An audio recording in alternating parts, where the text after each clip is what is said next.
All right, guys, here we are, still at the Meguiar's Motorex, and we found Mark Arblaster, mate. The WAR440 didn't make it to the container to go over to the States, but it did make it to the front cover of Street Machine.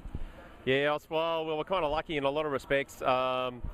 We had the car finished on time. We'd scheduled to have it finished at the end of May, and of course we shot it for Street Machine magazine. We then had a whole month to test the car, to take it to drag week.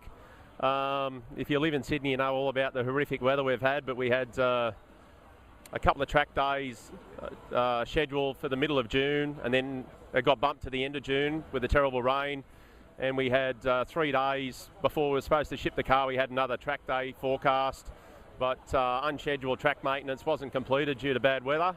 So even though we'd done about 1,000 Ks on the car driving it, we decided not to ship it to the States. It's a 5-day long drag racing event, and to send an untested car there was a big gamble. I mean, it's okay if it's someone else's money, but when it's your own, you rethink it. That's right. Now, give us a bit of a rundown on some of the things that have actually gone into the car during this rebuild, because this is the second one in the last, 15 years or something? Yeah, it certainly is, but I can assure you it's the last one for this car. Look, obviously we were running a big block configuration in the car before with a Pro Charger. This is a whole new engine for it. We sold the other one. New changes to the car now. Obviously we've streamlined the front end of the car with cosmetically more appealing header tanks, radiator overflow tanks. We've now got air conditioning, so we've got a condenser at the front of the car. Same sheet metal manifold, but to try and keep everything under the bonnet, we had a large plenum before with a side mounted pipe that came off. We've adapted this new top end setup with Kinsler throttle body, so the Pro Charger now pushes the air through the inner guard. It's got 2 race gates under the guard. The intercooler is now mounted up under the dash of the car, so it's a very short track from the intercooler to the intake manifold. Obviously a lot of changes. All the fittings have now been changed to black from red and blue. Air conditioning compressor and flattened firewall. Wiper motor's gone. So cosmetically it's had a fairly enormous upgrade.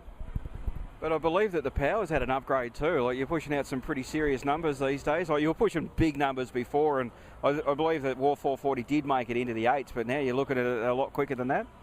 Yeah, it is. Look, the engine's certainly making a lot of power, and making power wasn't the problem for us. The old combination, which was 500 cubes like this one, it made around 1,400 horsepower. This engine here we've dynoed at 1,740 horsepower, same cubes.